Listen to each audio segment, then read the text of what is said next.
You know that feeling when a relationship just hits a wall? It can feel like a deep personal failure. But what if the issue wasn't really you or the other person? What if it was the operating system running the connection itself?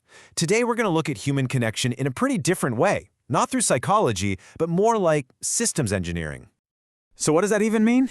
A tear in the phase. Well, this is the core idea we're exploring. It suggests that emotion isn't the cause of our problems, but a symptom. It's an alert, a notification that there's been a structural breakdown in our connection. Think of it like a glitch in the code. Usually when a relationship gets difficult, our minds jump straight to blame. Someone must have done something wrong. It feels like a moral failure. But what if we set that framework aside entirely? What if a conflict isn't about bad feelings, but about bad code? So let's dive into this analogy.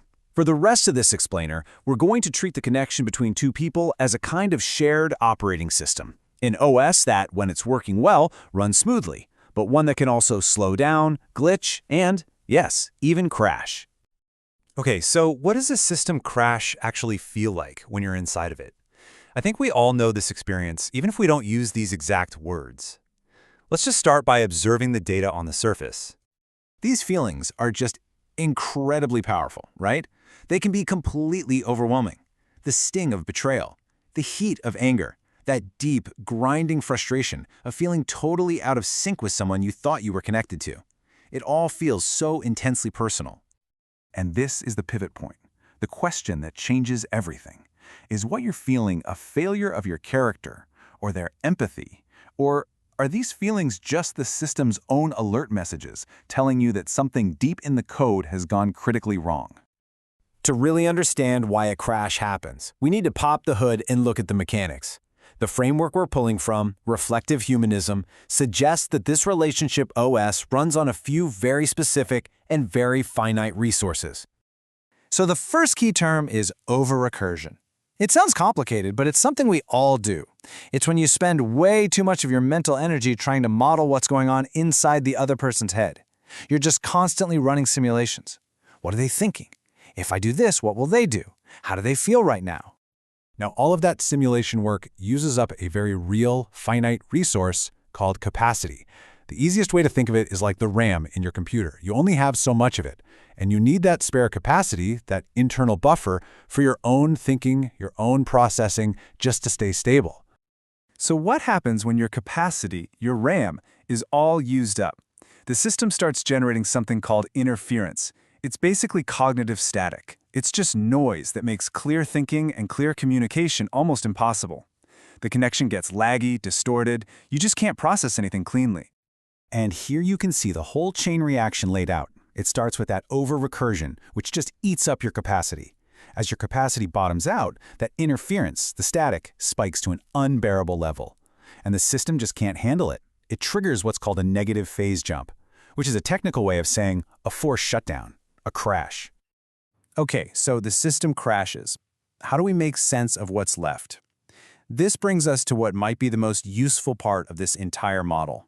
Learning to read our feelings not as personal failures, but as system error logs.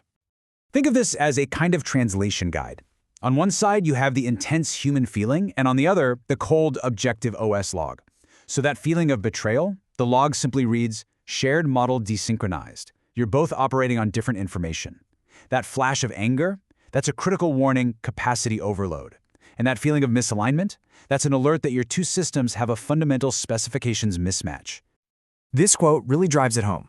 Anger isn't a moral failing or a destructive impulse. It's the system's emergency brake. It's a final, automated warning that it literally cannot compute anymore under the current strain. So, here's the bottom line.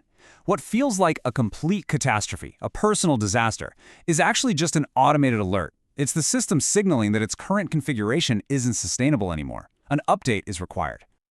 So, if a crash is really just an alert telling us we need an update, what happens next? Is it just over? Or is there an opportunity here? This takes us to the final phase, rebooting the connection. Immediately after a crash, the system enters what's called zero phase. This is a state where all the old settings, the defaults, the expectations you had, the roles you both played, none of it can load anymore. The old system is just gone. It's a hard reset. This is that moment, the rupture. The gears just grind to a halt. All processing stops. It's a critical failure. But after the crash, there's a quiet. And out of that zero phase, a new possibility can emerge. It's called the new zero. This is the opportunity for a completely clean reboot. You can picture it like a blinking cursor on a blank screen. The old broken code has been wiped, and now you have the chance to write something new, something more stable, from scratch. And really, this is the ultimate point of looking at things this way. A rupture isn't just a breakdown. It can be a necessary, even a productive event. It is an invitation to finally let go of an unsustainable system and ask, are we willing to redesign this connection together? Which leaves us with this final, quiet question.